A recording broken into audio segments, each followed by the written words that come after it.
is 10 minutes.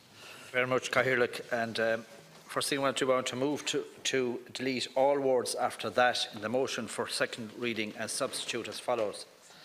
Dáil Éireann resolves that the management fees local property tax Relief Bill 2018 be deemed to be read a second time. This day is 6 months. In order to allow for completion of the interdepartmental review of the local property tax, to enable the Government to consider the conclusions and recommendations of the review, for the measures proposed in the bill to be costed, and for the identification of means by which the yield foregone can be made up.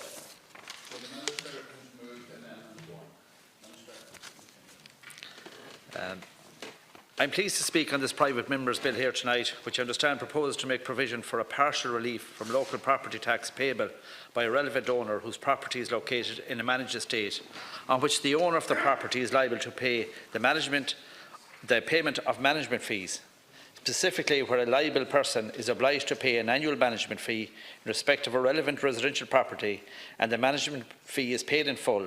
Such person would be exempt from having to pay a part of his or her local property tax in a relevant year. The amount of exemption would be the lower of 1/3 of the management fee, €300, or 1/3 of the local property tax. The premise of the bill appears to be that people in the circumstances described are effectively paying twice for services in their estates or apartment complexes, and that they should therefore receive a partial relief from local property tax.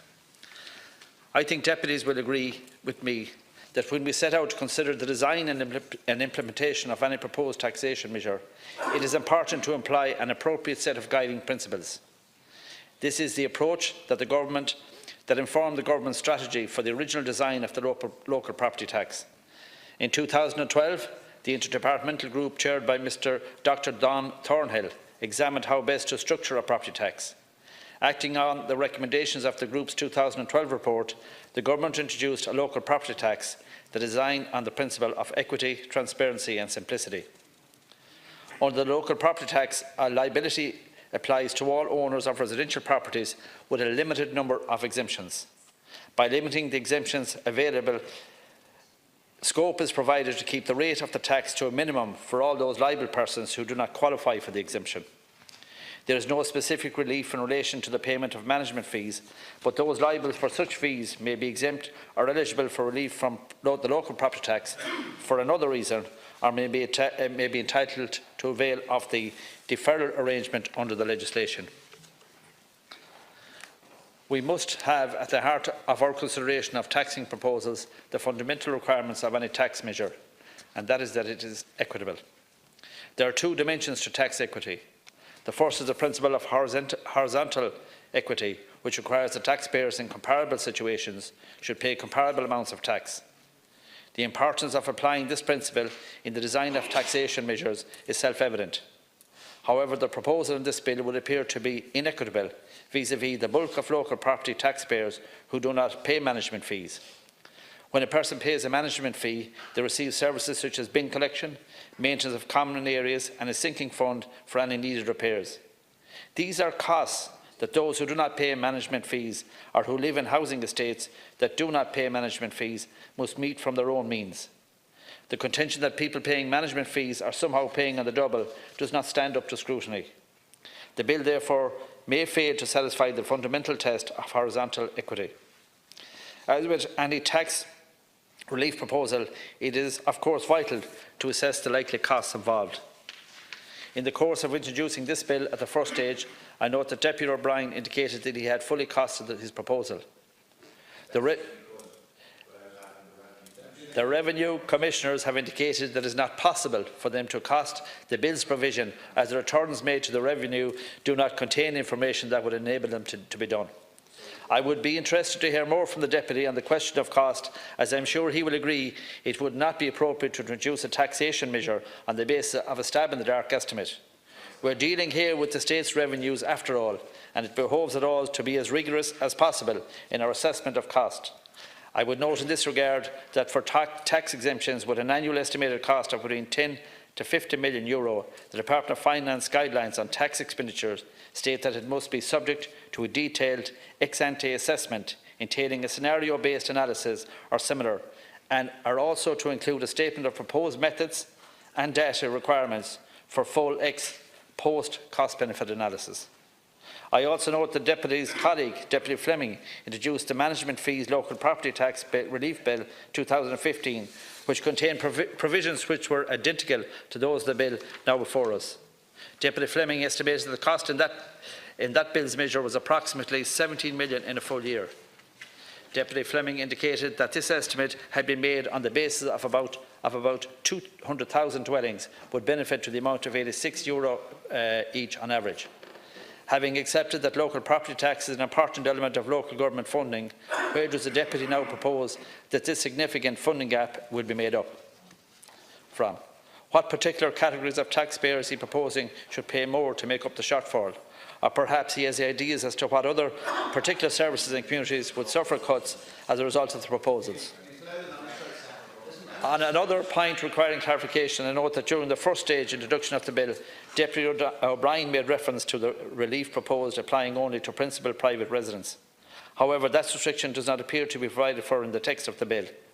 It is an important point, as many landlords would be liable to pay management fees, and under the Deputy's proposals may be in a position to deduct the cost of these fees from their tax liabilities.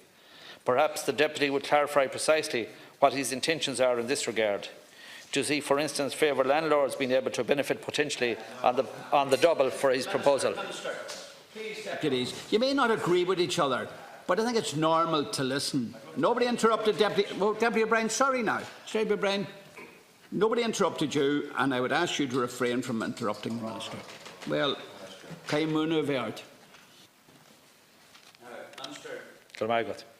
Another important dimension of taxation equity is described as vertical equity, which is essentially the concept that people who are better off should contribute more than those who are less well off. The local property tax fulfils this important principle, as the owners of the most valuable properties pay the most.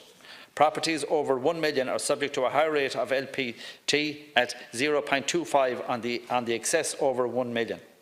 The local property tax legislation also provides appropriate measures in relation to ability to pay and is now established as an important element of our taxation system. For individuals on low incomes, the local property tax legislation provides for the possibility of deferring the charge to local property tax in certain circumstances. To qualify for a deferral, the residential property tax must be occupied as a sole or main residence.